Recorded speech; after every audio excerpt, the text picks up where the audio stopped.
This has been called one of the most shocking cases of the Irish state, yet there were no missing posters for 6-year-old Kyran Durnin, no search parties or press appeals from his family. In fact, nobody asked where he was for 2 whole years after he disappeared and was presumed dead. So what happened to Kyran, and why on earth didn't people notice that he was gone? Over 40 years now in the police, and I've not seen really the like of it.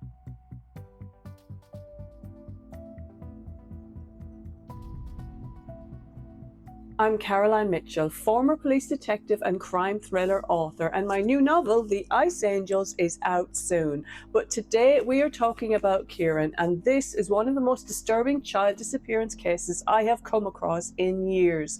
Even the Taoiseach, the Irish Prime Minister, called this case utterly horrifying. So stay tuned as we unpack this tragic true crime case.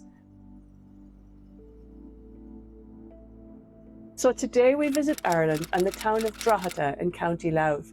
It's one of the places at the heart of this case. Now, I originate from County Offaly in Ireland. As you can see, Drogheda is further up the map. It's one of Ireland's oldest towns, located on the east coast north of Dublin, with a population of over 44,000 people. It's a bit of a mixed community. It has residential estates sitting alongside older housing with schools, shops, cinemas, art galleries and local services spread throughout. And like many large Irish towns, Drogheda includes nice area and other areas facing social and economic challenges. But also, like many places in Ireland, the locals are friendly, and it's not uncommon for a stranger to say hello as you walk down the road. Now, usually I go into details about the family of the person involved, sharing pictures and a full breakdown of the case.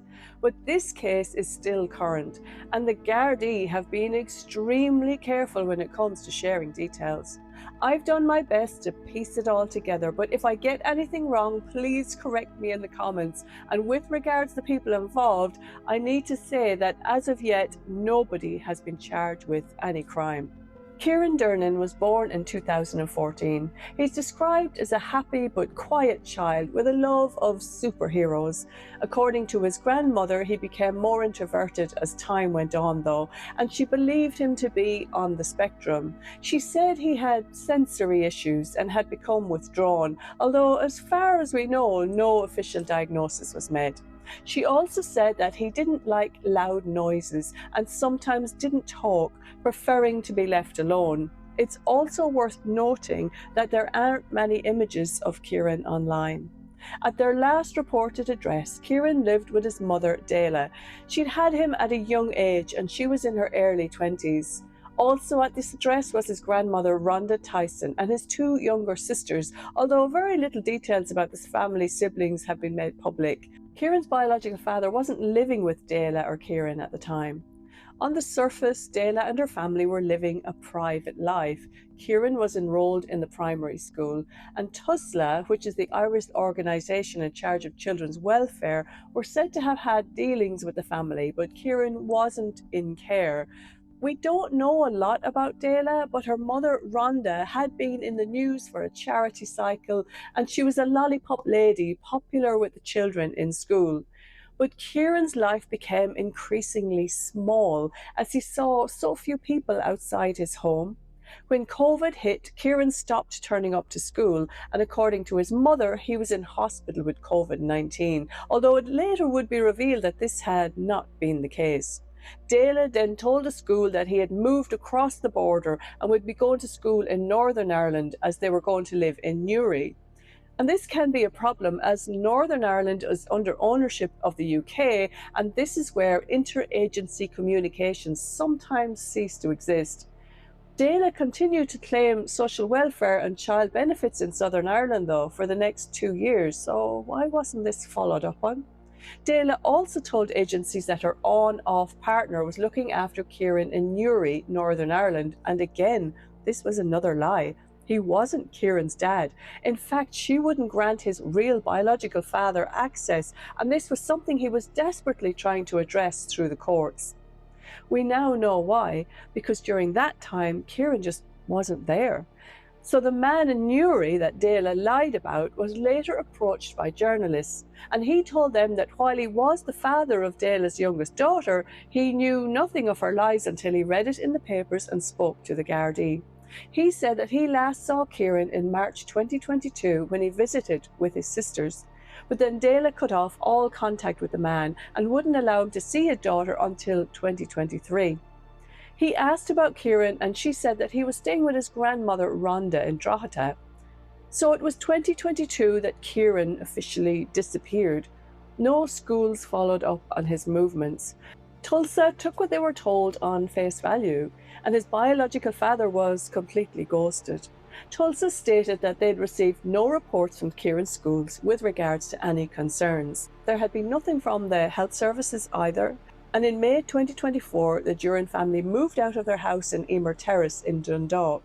Also in 2024, child welfare officials working for Tulsa became concerned about the Durnin family and requested a face-to-face meeting. During their engagement with the wider family, new information came to light that caused concern with regards to Kyran's whereabouts. A meeting took place in mid-July 2024 with the family and a child that Tulsa officials understood to be Kyran, with another face-to-face meeting taking place in early August 2024.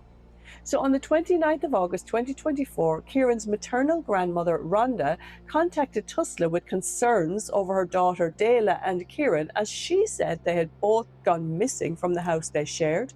Rhonda was advised to notify the Gardaí, while Tulsa said they would separately report their own matter.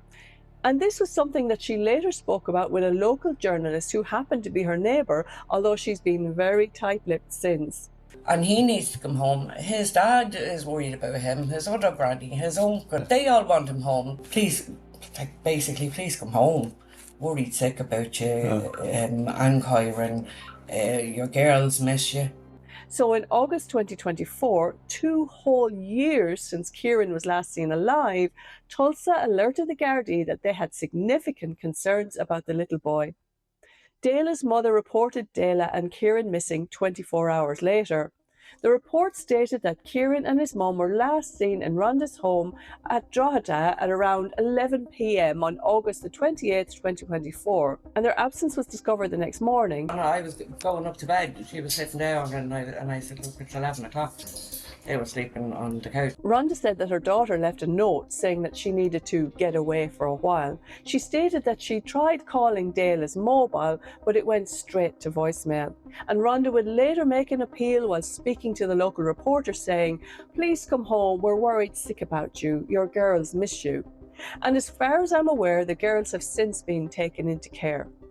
Dela had flown to England from Northern Ireland and was later found safe and well, but there was no sign of Kyran and she had very little to say. And there were no further statements or public appeals made from her or Kyran's family asking for the child's safe return. In fact, nobody seemed that worried about him. It's hard to comprehend how her meeting with the police even went. So in early September 2024, Gardaí launched a public appeal for information regarding the whereabouts of Dela and Kyran Durnin, which included physical descriptions and the items of clothing that they were both seen to be wearing. But then things took a twist, because it was only then that Tulsa workers noticed that the boy they met during their meeting didn't match the description of the boy in the Gardaí's photos. He was, in fact, a decoy. And this wasn't the only time a decoy child was used. A decoy had been presented at an Airbnb accommodation for 4 weeks in the summer of 2024 by his mother, and the owner of the Airbnb noticed that it wasn't the same little boy that was in the Gardaí appeals. The last actual confirmed sighting of Kyran was around late May 2022, when he was a pupil at St. Nicholas Monastery National School in Dundalk. Gardaí suspected that Kyran wasn't with his mother when she went missing. It said that they also received information from someone known to the child indicating that Kyran was no longer alive. And this information, along with information of Kyran's decoy, prompted officers to change the status of the investigation from a missing persons case to a murder investigation. A public appeal was issued for information on Kyran, but it's important to note this appeal came from Gardaí, not from his family. You'd expect photos being released with emotional appeals and media interviews begging for help. And none of that happened here, and that always rings alarm bells for me. However, this doesn't prove guilt. From an investigative perspective, it stands out, that's for sure, especially given the belief that Kyran may not have been alive for some time before he was reported missing. So why didn't anyone care? As of today, his cause of death or the location of his remains is unknown. Even though it's an ongoing murder investigation, the Gardaí have not yet ruled out the possibility that his death could have been accidental. Senior detectives within An Garda Síochána took over the case and began working backwards, trying to find the last moment when Kyran could be independently confirmed as alive. And that moment appears to have been in 2022. And this is where it gets interesting. Officers worked hard on what they called an unprecedented case. They did really deep dives into every aspect of Kyran's life, and there was no proof that Christmas or birthday presents had been born for Kyran over the previous 2 years. Then they analysed their food ordering data online, and it said an unnamed person made regular orders to fast food takeaways in Dundalk. In the summer of 2022, a pattern of individual meals were being bought daily, but after a certain date, there was one less meal, which implied that Kyran was no longer there. And it's amazing to think that a simple meal such as chicken nuggets and chips could prove intrinsic to this case. But this is very important when it comes to investigations. Humans are creatures of habit, and changes in these habits are noticed by the police. It didn't help that Tusla stated their records on Kyran were lost in the 2021 ransomware attack. Well, after noticing that certain people of interest were deleting their social media accounts, Gardaí obtained a court order to preserve and download the individual account data, and they examined the posts on each timeline for clues about Kyran's whereabouts. Subsequent analysis of the online activity of these persons of interest showed that social media content around Kyran, such as photographs and timeline posts, appeared to just suddenly cease in the summer of 2022. In addition, telephone activity between these persons of interest and private messages about Kyran also abruptly stopped around the same time. Based on this, Gardaí publicly stated they believed that Kyran had died that year. And this wasn't presented as fact, but more of a conclusion based on the absence of proof of life. So here's a timeline of events. In September 2024, a public appeal was issued by police for information on the disappearance of the young boy, and the murder investigation was then confirmed. There was public outrage for little Kyran. After all, his grandmother told a local journalist that she saw both Kyran and his mom in 2024. And people wanted to know why she wasn't arrested, or Kyran's mum, indeed, who had fled to the UK. In October 2024, Gardaí carried out a thorough search of the Durnin family home on Emer Terrace in Dundalk, where they previously lived. The back garden of the property was excavated using diggers in what was a search for evidence and human remains. Following this, Gardaí expanded their search of the child's former home to a nearby wasteland. And the Gardaí search team then moved diggers to a green area at the back of the terrace where excavations continued. Numerous searches were made, digital devices were seized, and on the 10th of December 2024, a woman in her 20s was described as the chief suspect in the death of Kyran and arrested on suspicion of his murder after she arrived by ferry from overseas. Now, I need to pause here because I've read wildly conflicting reports from some of the Irish media. Some say that this woman was known to Kyran, others say that she is much closer than that. And I have to be careful as this is an ongoing case, but when it comes to the identity of this young woman in her 20s, it's best to keep an open mind. I'm actually quite surprised at how well the police have managed to keep her official identity under wraps. This woman, who is described as being well known to Kyran, was released without charge after 24 hours of questioning by detectives and subsequently returned to her home in the UK. On the 12th of December 2024, Gardaí arrested 36-year-old Anthony Maguire on suspicion of the murder of Kyran. And it's said that he was in a relationship with the other woman who was arrested, but again, this is unverified. Garda forensic teams searched Maguire's house in the Beechwood Drive area of Drogheda with the aid of a cadaver dog and excavated its back garden to look for evidence of Kyran. According to reports, Maguire was suspected of having facilitated the decoy child, but Maguire was released without charge after 24 hours. And I have so many questions, like what was his involvement with Kyran? Was he in a relationship with Dela? And why was he helping out with this decoy child? And I've read some online media reports saying that the decoy was his son, and then I've read others that said they weren't, so I really can't say for sure at this stage. But we do know that Anthony wasn't Kyran's father. Kyran's actual biological father was involved in a court battle, desperately trying to gain access to his child.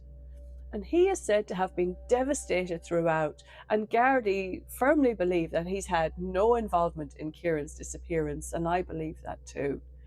Search terms reported on the heart-wrenching scene as Kyran's father arrived at the location where police were searching a house and garden. Overcome with emotion, he shouted, "Murdering scum, he's my son, yous don't understand." Kyran's dad, who is not a suspect, as I've said, in the investigation of the 6-year-old boy, walked the street to the property accompanied by his friends. So the man and the woman who were arrested earlier were frustratingly released without charge. And it comes down to evidence, and it just wasn't strong enough at that time. Gardaí stressed that release didn't mean elimination from the investigation. And things took a dark turn as Anthony Maguire, the man who was arrested, was found dead at his home in Drogheda not long after his arrest. Gardaí confirmed that his death was not being treated as suspicious. And I have to be careful on YouTube as they don't like certain words, but let's just say that it was by his own hand. Now, this would have been devastating to the police because Maguire was a major lead. Everything he knew about Kyran went with him, and really it was a major blow. And looking at Maguire's actions, it's hard not to wonder if he was burdened by a guilt that he couldn't live with anymore. A note was left at the scene, but there was nothing about Kyran in it, which leads you to wonder if he was protecting someone. Ireland's Garda Commissioner described the case as unlike anything he had encountered in decades of policing, and that is not language used lightly in the police.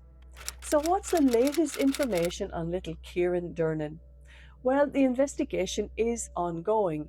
Public vigils have been held, and lots of people have been very vocal on social media about his family and where guilt lies. Someone knows something, that much is blindingly clear, and so many lies have been told. So here's the most recent timeline of the case and the most up-to-date information on Kyran Durnin.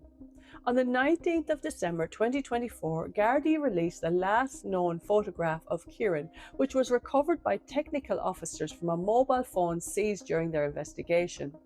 Data from that phone indicated that the photo was taken early in June 2022 and it was geotagged to the Drogheda area. Dela Durnin, who was in the company of an older man, was approached by reporters while on her way to watch an Ipswich Town home match in England, although she refused to answer any questions regarding the disappearance of her son Kyran before she entered the turnstiles into the stadium. On the 26th of February 2025, we know that Gardaí forensic teams searched a house in Hand Street in Drogheda in an effort to recover evidence relating to the suspected murder of Kyran. Initial searches focused on the back garden of the property, with a mini digger being used to carry out excavation work. In August 2025, the Irish Independent reported that Gardaí investigating the disappearance and murder of Kyran Durnin have hit a brick wall, and that they were no nearer to making a breakthrough in the case or finding his body. And it's also said that the man who took his life had nothing to do with Kyran's disappearance or death. According to the newspaper, a Garda source said he got mixed up with the wrong person and unwittingly got dragged into the case when a child connected with him was brought to a meeting with social workers and passed off as Kyran without his permission or knowledge.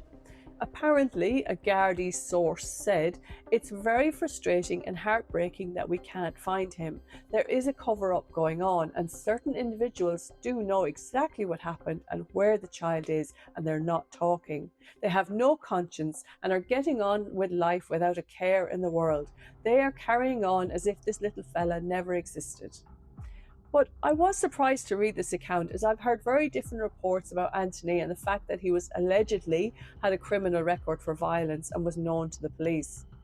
But this source apparently added, "It's very hard to charge those responsible for all of this and to get justice for Kyran when there is no body," and that much I do agree on.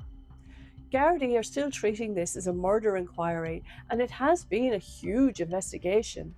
They've conducted multiple forensic searches, examined tens of thousands of hours of CCTV, and seized devices, but Kyran hasn't been found and nobody has been charged. In a statement to mark the first anniversary of his disappearance being made public, Gardaí said that they had been unable to locate Kyran or determine what happened to him. They described the investigation as having involving 570 separate actions. 3 domestic residences and adjoining lands being searched, excavation works, as well as full forensic examination of each scene. Over 29,500 hours of CCTV footage was examined, and a number of phones and laptops were seized and thoroughly analysed. And believe me, analysing that much CCTV footage is no easy task. I used to find it a challenge when I had to go through a couple of days worth of footage. And of course, the other challenge would be that most businesses actually record over their footage because they only keep it for a very limited time. So 2 years worth of footage would have been very hard to source. A formal review into the handling of Kyran's case was delivered to the Minister for Children in October 2025, but its full findings weren't published on legal advice because it might prejudice future proceedings. As a direct result of this case, Ireland has introduced new measures to track children missing from education, acknowledging that what happened to Kyran exposed serious gaps. But none of this will bring Kyran back, and I don't think it would have stopped his death from occurring, but it might have brought the offenders to justice while the evidence was still fresh. So, what's my opinion on this case? Well, it's still ongoing, so I can't publicly point fingers. And to be honest, I wasn't even sure if I should cover this case because there's so much information withheld. But I do think it's important to keep the candle lit for little Kyran. And one of the biggest questions people keep asking is why Kyran's mother or grandmother haven't been arrested when there are claims online about lies, inconsistencies, and a decoy child. Well, firstly, we don't actually know if they've been arrested. And I've said it before in my videos, police don't have to release all the details of the case to the public. People can be questioned under caution in the privacy of their own home, even without an actual arrest. It's called a contemporary interview, and I've done it myself many times. As a detective, I have also felt a level of frustration because what was being reported wasn't the same as what was being investigated, but our hands were tied and our lips were firmly sealed. When it comes to arrests, you also need evidence strong enough for that person to be charged, then to survive scrutiny in court, which, believe me, is not easy. Otherwise, they are let go without charge, which is what happened to the 2 people who were arrested in this case. More than anything, detectives working on this case, they really are invested and they want a strong result. They may know far more than the public ever will. But this investigation isn't about satisfying public anger. It's about building a strong case that holds. And your issue may not be with the police, but perhaps the law. And maybe that's something that needs to be altered to protect children like Kyran. But I'm just here to provide insights, and I do feel angry about this too. This little boy deserves a proper burial, and the thoughts of their killer not being brought to justice would make any normal person upset. I'm sure this won't be the last we'll hear of this case though. As I said, it's so important to keep little Kieran's memory alive, because someone out there knows exactly what happened to him and where his remains lie. I only hope that one day they will do the right thing and come forward to the police. So what do you think happened to Kyran? I really feel for his father, who was granted custody by the courts, sadly too late. and I hope he is able to find his son and lay him to rest soon.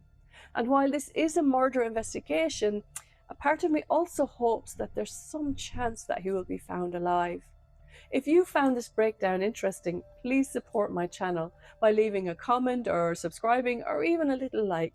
It doesn't cost you a thing, and it really helps me to get seen over the AI true crime noise. And I'm sorry about my voice. I've got a rotten cold again, so apologies if I sound a bit hoarse. Hopefully I'll be better by next week. And if you're still watching, thanks for sticking around. And if you'd like to support my channels, many of my crime thrillers are free on Amazon Prime, and my new thriller, The Ice Angels, this is UK, this is US, is out in the UK and US and Amazon and all good bookstores. I'm really excited about it. So I'd really love if you let me know what you think. If you have a read, do mention it in the comments, let me know what you think. But in the meantime, guys, don't have nightmares. Cases like Kyran's are extremely rare. So until next time, bye-bye.